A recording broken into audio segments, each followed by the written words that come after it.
Hola señores, yo soy Mr. Chango. El propósito de subir este vídeo es el de proporcionar a ti una buena fuente de consulta. Por favor comenta el vídeo. Sé que tal vez la calidad no es buena, pero créeme, hago hasta lo imposible para llevarte vídeos tutoriales de la mejor calidad posible. Agradezco a las personas que colaboraron para hacer este vídeo. Director general: J. Luis Orozco, coordinador de la obra. Felipe Orozco, conductor. Leopoldo Parra, realización. Norma Sandoval. Gracias por su vídeo, espero que no me demanden jajajaja por haber posteado su vídeo. Muchas fueron las veces que gracias a sus vídeos me salvaron la vida cuando estaba estudiando. He subido y seguiré subiendo vídeos, espero que te sirva para aclarar tus dudas. Luchemos por la propagación de la información libre sin fines de lucro. Recuerda que en internet jamás vas a aprender, así que no seas pendejo y en lugar de buscar video tutoriales ve corriendo a preguntarle a tu maestro. Huevos de gorila, ponte a estudiar. Ejejeje ajajaja ejejejijijijojojojuju.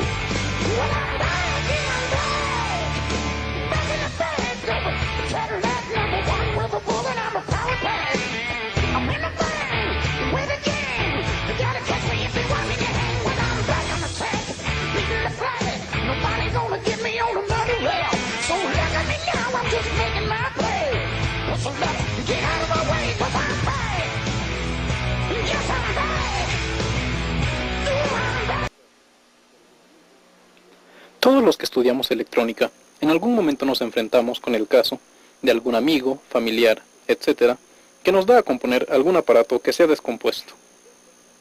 Sin embargo, al momento de abrirlo, encontramos una gran cantidad de componentes puestos aparentemente sin regla alguna. No hay problema, pensamos. Vamos y adquirimos el manual de servicio del aparato en cuestión. ¿Pero qué son todos esos símbolos, valores, números, etcétera? En realidad nos estamos enfrentando a un lenguaje simbólico. Estamos rodeados de símbolos, los podemos encontrar en todas partes. Así tenemos el caso de una señal de tránsito, un símbolo de peligro o veneno, el símbolo internacional de la radioactividad, etc. Todos estos símbolos han sido creados con un solo propósito: identificar, a simple vista, algún objeto o acción. Lo mismo sucede en electrónica, ya que, en caso del lenguaje escrito, no podríamos dibujar nosotros físicamente todos y cada uno de los componentes. Por tal motivo, se ha creado la simbología electrónica, con la cual a cada componente le corresponde un símbolo. Vamos a estudiarlos de uno en uno, y comenzaremos con la resistencia, cuyo símbolo es el que se muestra: una línea quebrada con dos terminales. Las resistencias se reconocen principalmente por su tamaño. Las podemos encontrar muy pequeñas, de tamaño regular, de tamaño mediano para potencias relativamente bajas, y de tamaño grande para disipar potencias altas.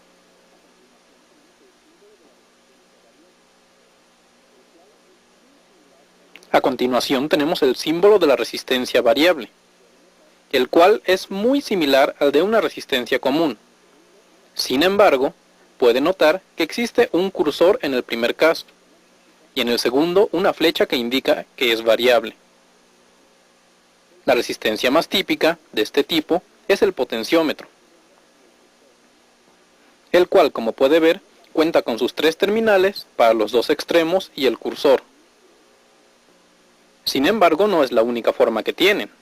También los encontramos en tipo miniatura o en tipo preset, tal y como se muestra. El condensador es otro componente que, de manera frecuente, nos encontramos en los circuitos electrónicos.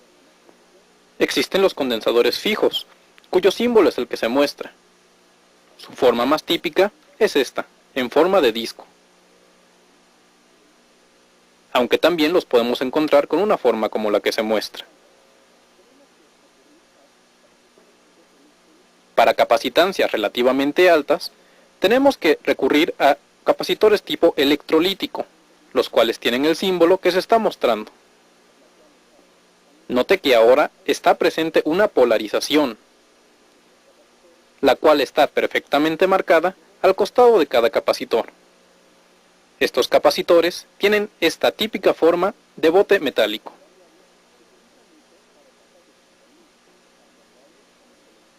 El condensador variable se utiliza mucho para etapas de sintonía, tanto en radios como en televisiones. Su símbolo es el que se muestra. Y su forma más común, al menos en lo que a radio se refiere, es precisamente este pequeño cubo. Aunque también los hay de tipo miniatura, tal y como los que se ven en este momento. Pasemos ahora a la inductancia o bobina, cuyo símbolo es el que se ve en este momento en su pantalla.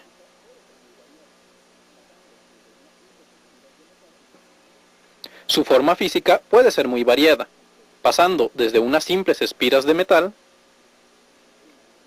hasta transformadores completos. Y en algunos casos, componentes sellados como el que se ve. El transformador es otro elemento de uso común en circuitos electrónicos.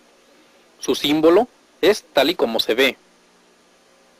Y su forma física más tradicional es precisamente la mostrada. Aunque también los puede haber de pequeña señal o de radiofrecuencia, e incluso algunos con formas relativamente extrañas. Por lo que se refiere a la pila eléctrica, su símbolo es el mostrado, una línea larga y bajo ella una corta. Este símbolo identifica todo tipo de pilas, aunque aquí solo se muestre una de ellas. La batería es un conjunto de pilas, conectadas en serie, tal y como se ve. Los interruptores tienen diversos símbolos, sin embargo, los que se muestran en este momento son los más tradicionales. Así como hay diferentes símbolos, también su forma física varía considerablemente. Aquí tenemos un interruptor tipo palanca deslizable,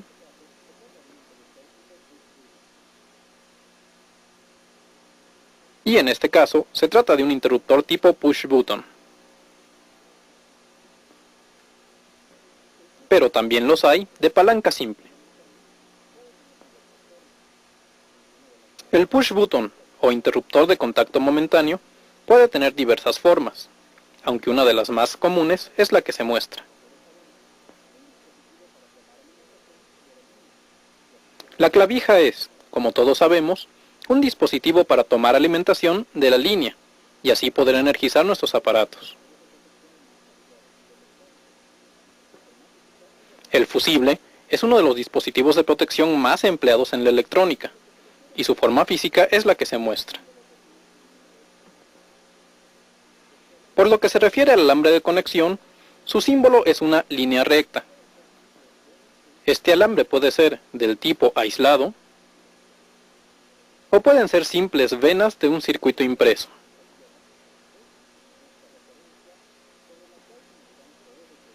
El chasis o tierra es nuestra referencia sobre la cual se medirán todos los voltajes dentro del circuito.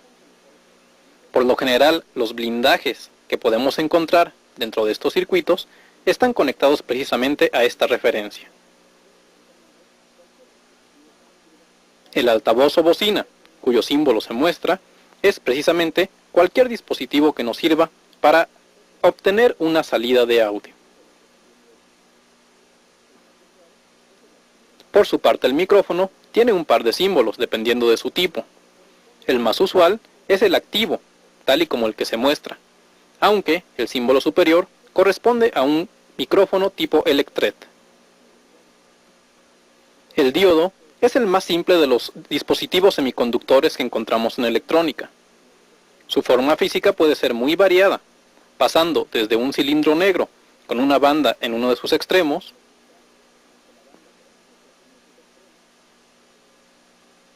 pueden ser también de cristal, aunque la banda permanece en uno de sus extremos, y también los podemos encontrar con esta forma, ligeramente esférica. Por su parte, el diodo Zener tiene un símbolo tal y como se ve, casi idéntico al de un diodo normal, pero con ligeras quebraduras en la terminal correspondiente al cátodo. Su forma física es muy similar a la de un diodo de cristal.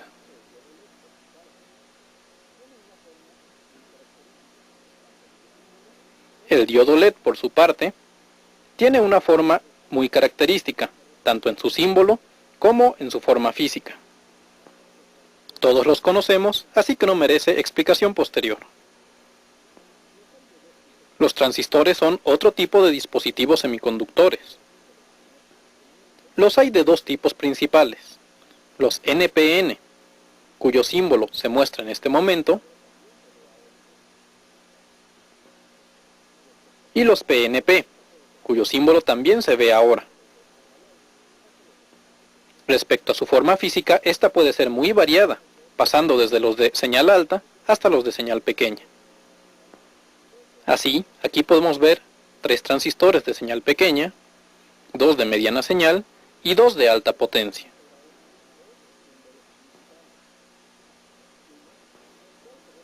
El circuito integrado tiene 2 símbolos principales. Uno, en el cual se ve perfectamente la forma y número de terminales del dispositivo, y otra en la cual se ve más bien como un diagrama a bloques, con las terminales completamente en desorden. Lo que sí es muy importante es que en ambos casos debe estar perfectamente especificado el tipo de circuito. Estos circuitos pueden tener también formas muy variadas, y pueden ser desde gran tamaño hasta relativamente pequeños, tal y como vemos en este momento. El último dispositivo que estudiaremos por ahora será el transistor Darlington. Como puede ver en su simbología, se trata en realidad de un arreglo de 2 transistores, ya sean del tipo NPN o del tipo PNP. Este tipo de transistores son muy utilizados en diversas aplicaciones, y su forma física es prácticamente idéntica a la de los transistores tradicionales. Como puede ver, ya conociendo la simbología de los principales componentes que forman todo circuito electrónico, ya podemos comenzar a entender qué significan todas estas líneas, símbolos, números, etc. Sin embargo, estudiaremos con más detalle la forma de realizar un circuito electrónico. Comencemos con la interpretación de diagramas electrónicos. Aquí tenemos un dibujo en el que se muestra un circuito extremadamente sencillo. Las partes que lo forman son una pila conectada a una lámpara incandescente, que a su vez está conectada a un interruptor, cerrándose el circuito en el otro extremo de la pila. Al momento en que movemos el interruptor, la bombilla debe encenderse, estableciéndose un flujo de corriente desde el extremo negativo de la pila hasta su extremo positivo. Y en el momento en que interrumpimos dicho flujo de corriente, la bombilla se apaga. Esto lo podemos hacer cuantas veces queramos.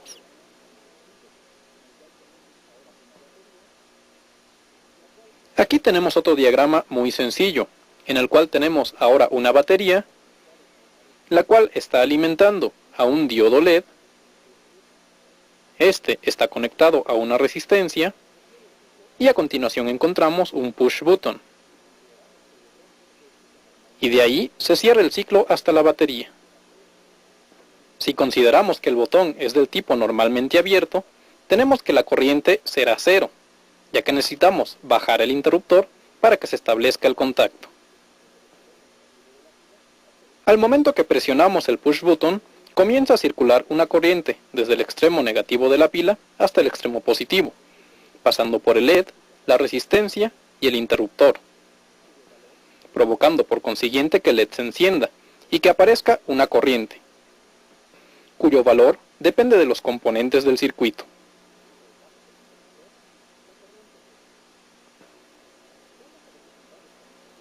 Si soltamos el interruptor, la corriente cesa. Vamos a representar este mismo circuito, pero ahora utilizando un diagrama electrónico. y para ello emplearemos la simbología que acabamos de estudiar. Así encontramos la batería, el LED, la resistencia y el interruptor. Como el interruptor está abierto, en este caso no circula ninguna corriente a través del circuito, y es necesario que el interruptor se cierre para que la corriente comience a circular a través tanto del LED como de la resistencia, cerrando así el ciclo. Aquí podemos ver el circuito ya con el interruptor cerrado, y podemos visualizar la corriente que circula desde el extremo negativo de la batería, pasando por el LED, la resistencia, el interruptor, y llega al extremo positivo. Podemos abrir y cerrar el circuito cuantas veces queramos. Un mismo diagrama puede construirse de diversas formas. Por ejemplo, aquí tenemos la representación física del diagrama que acabamos de estudiar: una resistencia, el interruptor, el LED y los dos caimanes que corresponden a los extremos, positivo y negativo, de la batería. En este caso, cuando presionamos el push button, el LED se enciende, comprobando así lo que dijimos anteriormente.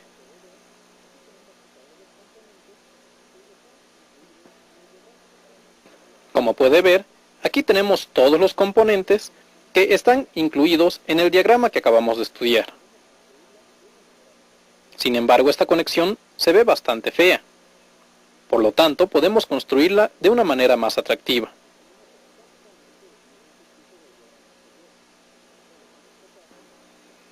Aquí tenemos exactamente el mismo circuito del diagrama anterior, solo que en este caso, los buses de la parte superior llevan el voltaje positivo y en la parte inferior viene el voltaje negativo. Entonces aquí encontramos el push button, la resistencia y el LED. Y cada vez que nosotros presionemos el botón, el LED deberá encenderse.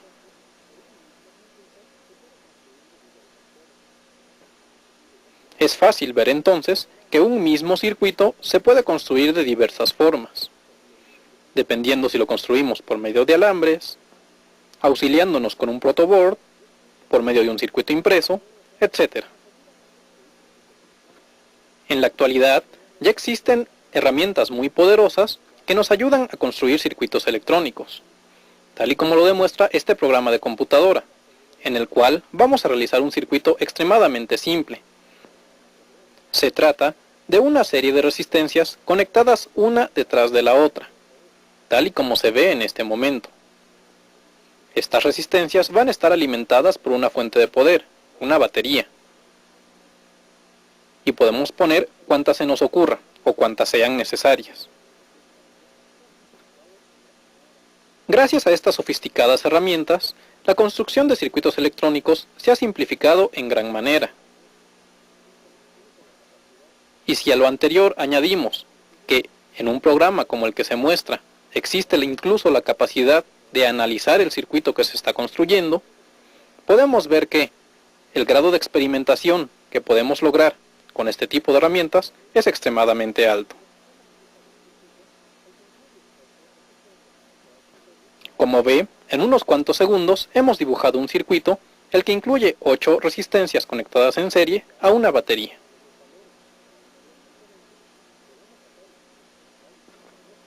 Si ahora queremos ponerle los valores a cada uno de los componentes, podemos hacerlo, tal y como se muestra en este momento. El uso de programas como estos facilita enormemente la creación de nuevos circuitos electrónicos.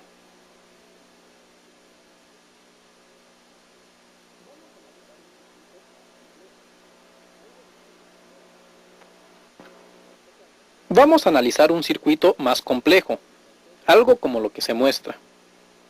En este caso, tenemos una fuente de voltaje de corriente alterna, el cual está conectado a diversos puntos, como es un osciloscopio, un juego de 4 diodos semiconductores y a la salida de ellos una resistencia de carga. Vamos a ver cuál es el comportamiento de este circuito. En este momento, en el osciloscopio estamos visualizando exactamente la salida del voltaje de corriente alterna. Por tanto, debe haber una señal de tipo senoidal.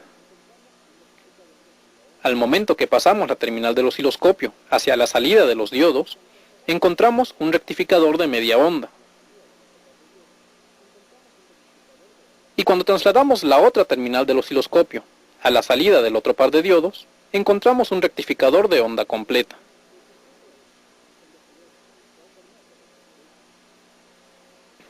Esto nos dice que el circuito es un convertidor de corriente alterna a corriente directa. En este caso tenemos el mismo circuito, pero hemos añadido un condensador a su salida. El valor del condensador es de 10 microfaradios. Veamos ahora cuál es el comportamiento de este circuito. Como puede ver, se trata de una forma muy similar al rectificador de onda completa. Sin embargo, existe algo que impide que el voltaje baje completamente a cero, y es precisamente la presencia del condensador, que está sirviendo como una especie de filtro paso-bajas.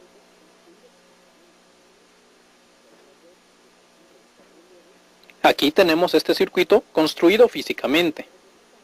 Podemos ver el conjunto de 4 diodos alimentados por estos caimanes que representan al voltaje de corriente alterna. A la salida de los diodos colocamos la resistencia de carga. Vamos a ver ahora el comportamiento con el osciloscopio. Si colocamos ambas terminales del osciloscopio en la entrada de los diodos, encontraremos una señal senoidal, lo cual coincide con lo que vimos en el diagrama anterior. Al momento que trasladamos una sola de las terminales del osciloscopio hacia la salida de los diodos, encontramos un rectificador de media onda.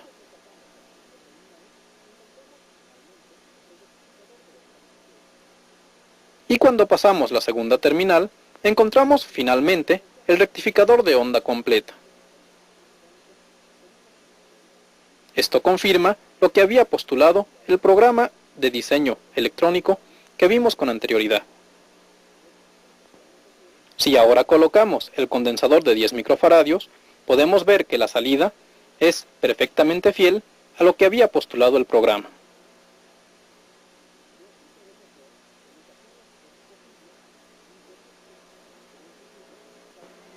De aquí podemos ver que en ocasiones es posible inferir el funcionamiento de un circuito partiendo exclusivamente de su diagrama esquemático.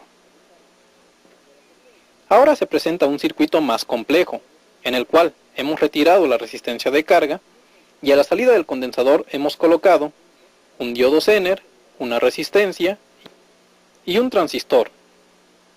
El conjunto funciona como un regulador de voltaje. Vamos a comprobar cómo funciona este circuito. Como puede ver, a la salida del regulador se tiene un voltaje perfectamente regulado, sin ninguna variación, y al momento en que lo medimos, también nos da un valor de DC.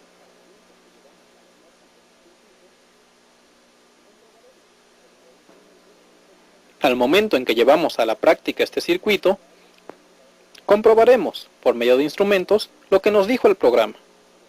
Como ve, hemos retirado la resistencia de carga y hemos aumentado la capacidad del condensador. Y aquí tenemos el conjunto de resistencia, transistor y diodo Zener.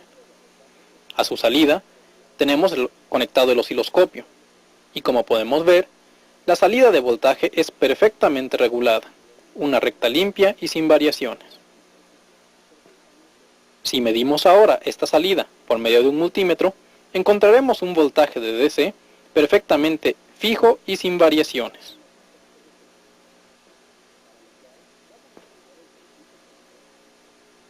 Realicemos un tercer ejemplo, para lo cual vamos a estudiar el circuito que se muestra.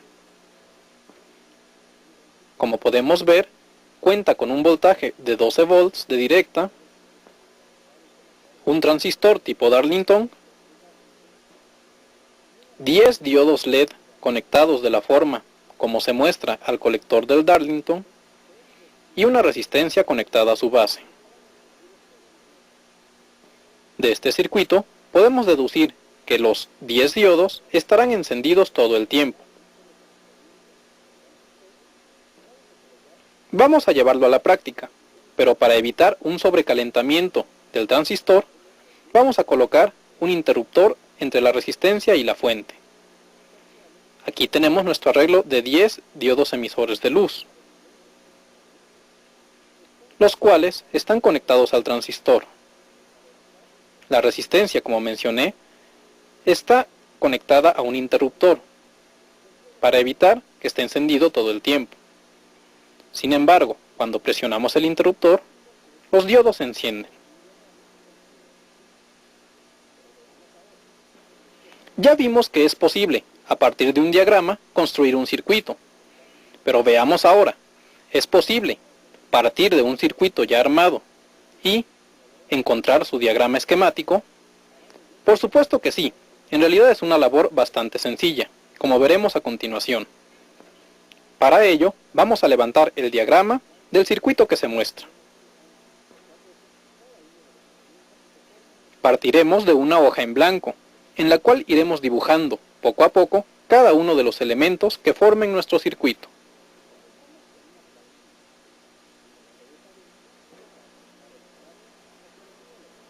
Comenzamos con una clavija, que como todos sabemos, sirve para conectar el aparato hacia la línea de alimentación. Entonces, lo primero que debemos dibujar en nuestro circuito es precisamente el símbolo de una clavija. Aquí lo tenemos.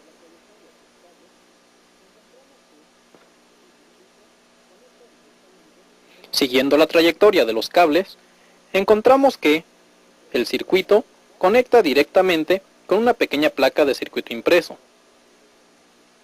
y que uno de los cables va hacia un interruptor, tal y como se muestra. De ese interruptor la señal regresa y entra hacia ese fusible, que está sirviendo como protección. Si seguimos la trayectoria después del fusible, este conecta directamente con el primario de un transformador. Por tanto, después de nuestra clavija, dibujaremos un interruptor, un fusible, y después de estos dos elementos, viene un transformador.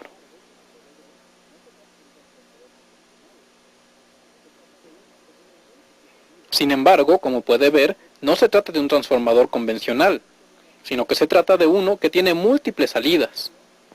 Y eso explica la forma en que lo dibujamos en nuestro diagrama. Estas salidas se conectan a un interruptor de múltiples posiciones, el cual conecta uno y solo uno de los cables que vienen del transformador hacia el resto del circuito.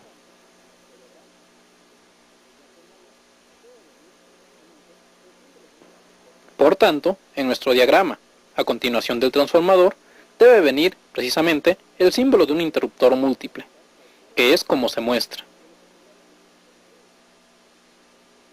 ya que puede conectar cualquiera de las terminales de los secundarios del transformador.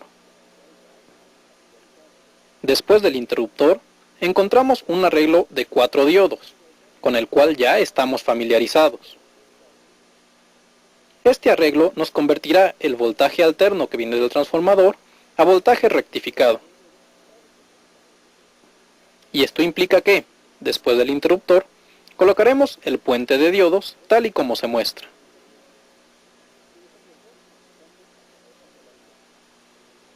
Dos apuntando hacia una terminal y los otros dos apuntando hacia la otra polaridad. De modo que a su salida tengamos un voltaje ya rectificado.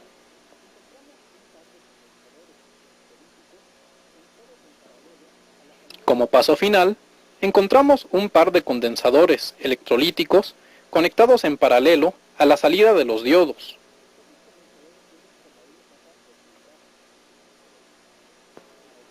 Como ya mencionamos, estos condensadores sirven como una etapa de filtraje, para evitar en lo posible que a la salida se tenga un voltaje demasiado variable en el tiempo. Entonces, en nuestro diagrama, dibujamos dos condensadores conectados en paralelo, marcando perfectamente su polarización. Y con esto, a la salida de dichos condensadores, tendremos el voltaje de directa con la polaridad que se muestra, el voltaje positivo y el regreso a tierra. Y el valor de dicho voltaje dependerá de la posición que tenga el interruptor de múltiples entradas. Entonces, del diagrama podemos decir que se trata de una fuente de múltiples voltajes. Vamos a comprobarlo experimentalmente, y para ello conectaremos la salida del circuito hacia un multímetro. Encendemos el aparato y comenzamos a registrar qué voltaje existe a la salida.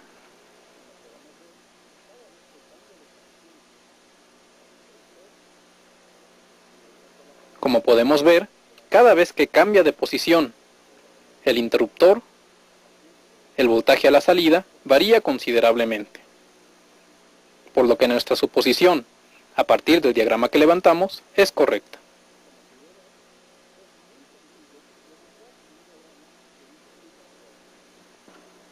Como pudo ver, es muy sencillo levantar un diagrama de un circuito que ya existe, y en base al diagrama esquemático, deducir la función del circuito total.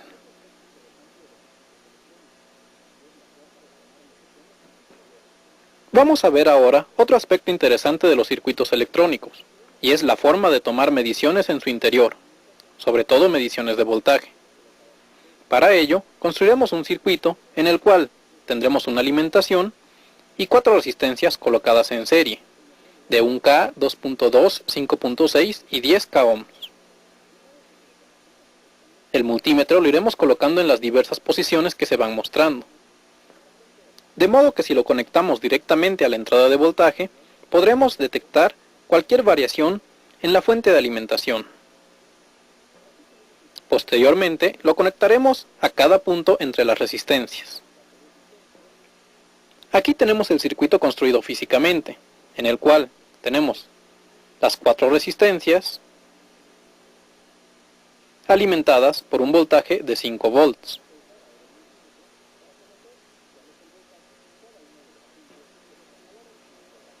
Vamos a usar ahora el multímetro para conocer cuál es el voltaje en cada uno de los puntos que se señalaron en el diagrama anterior.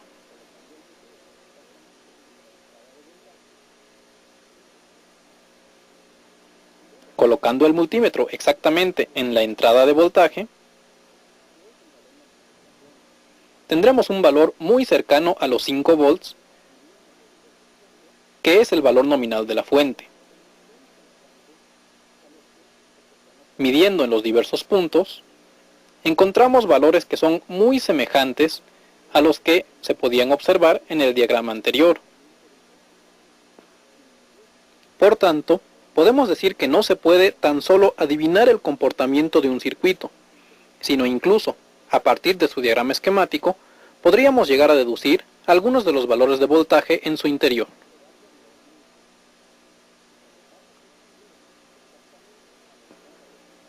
Vamos a comprobarlo nuevamente.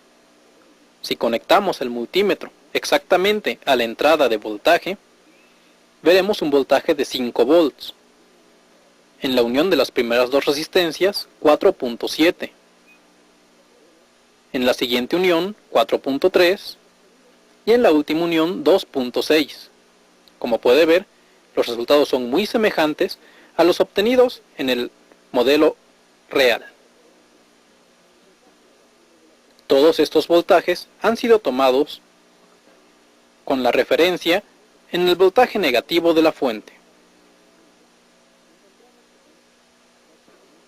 Y al momento que comprobamos los valores encerrados en las cajas con el multímetro, encontramos que son prácticamente idénticos.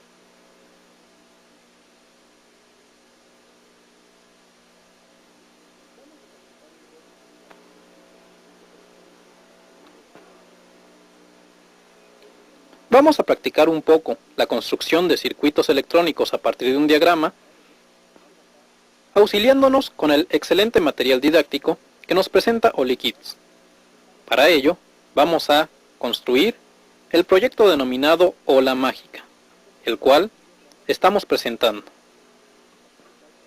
Al consultar la documentación incluida, encontramos un diagrama como el que se muestra, en el cual podemos apreciar dos circuitos integrados, una serie de transistores y una gran cantidad de diodos emisores de luz, además de algunos componentes adicionales. Vamos a ver ahora cómo trabaja. Aquí tenemos el mismo diagrama, pero en forma simplificada. Como puede ver, está basado en el popular integrado 555, el cual funciona como oscilador y genera a su salida una serie de pulsos, misma que se alimenta al integrado 4017. Este integrado es un contador de 0 a 9, pero en forma secuencial. Las terminales de este contador están conectadas hacia un transistor Darlington y un juego de 10 LEDs por cada transistor. Y estos están conectados de forma que, al momento que en la base del transistor Darlington llega un voltaje alto, el juego de 10 LEDs se enciende simultáneamente. Conectados al resto de las terminales del integrado, encontramos 5 circuitos idénticos. Y si vemos la disposición de las terminales, podremos ver que algunos de ellos están conectados a 2 terminales al mismo tiempo. Al momento de hacer una amplificación, vemos que el primer juego de Darlington y LED está conectado a la terminal 0, el segundo a la terminal 1 y 9, el tercero a las terminales 2 y 8, el cuarto a las terminales 3 y 7,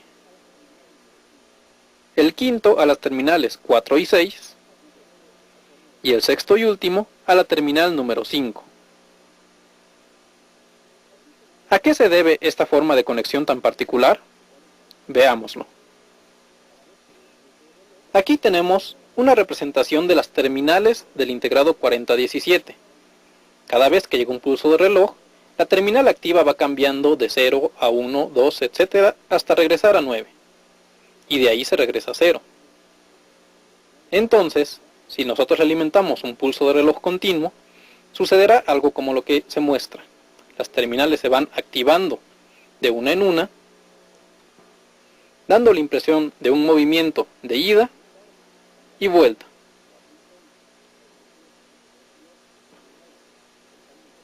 Sin embargo, como las terminales 4 y 6, 3 y 7, 2 y 8 y 1 y 9 están interconectadas entre sí, el resultado final será algo como lo que se ve.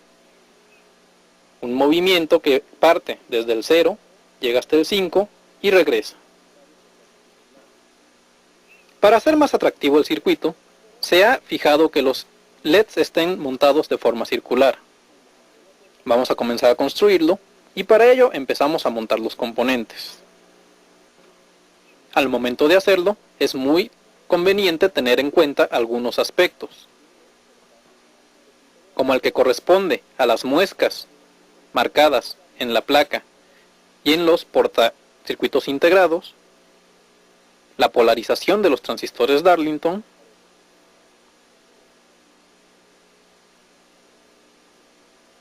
y la polarización del condensador.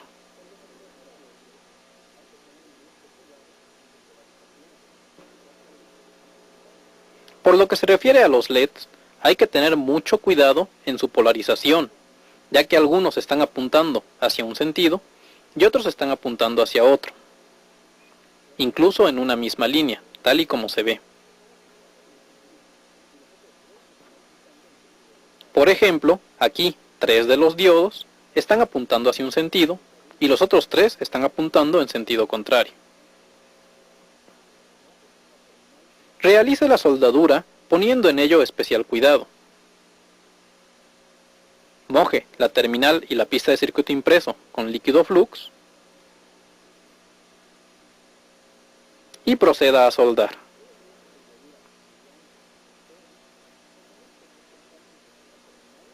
El resultado debe ser una soldadura brillante y uniforme que conecte perfectamente la terminal y la pista de circuito impreso.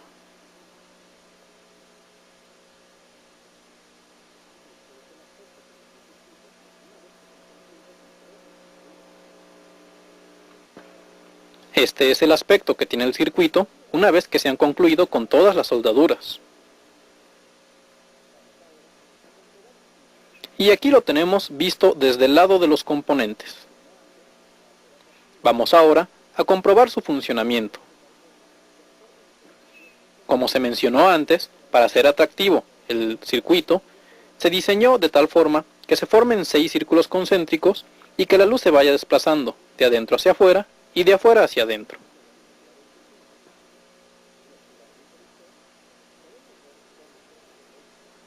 Al momento de alimentar el circuito y activar el interruptor, podemos ver cómo el LED activo se va desplazando desde adentro hacia afuera y desde afuera hacia adentro, tal y como se había previsto. Y nos es posible controlar la velocidad con la que se desplaza la luz por medio de un preset que se está mostrando. Vamos a moverlo para que vean el efecto que tiene en el movimiento de las luces. Podemos ver cómo las frena y cómo las acelera.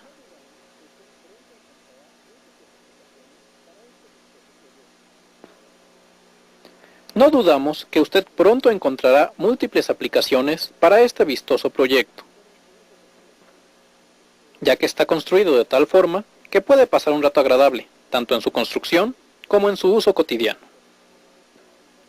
Ahora bien, como se mencionó antes, un mismo circuito puede tomar diversas formas físicas, y para ello se muestra en este momento un proyecto que está basado prácticamente en el mismo circuito del proyecto anterior, un 555 y un 4017, y 6 transistores funcionando como interruptores. La única diferencia es que en lugar de diodos LED, ahora está activando a focos incandescentes. Aquí tenemos el proyecto terminado. Como puede ver, se trata de un juego de luces que bien pueden ser utilizadas al frente de su automóvil para imitar a un famoso carro actor. En el momento en que apagamos las luces, es más evidente el vaivén que aparenta la luz incandescente.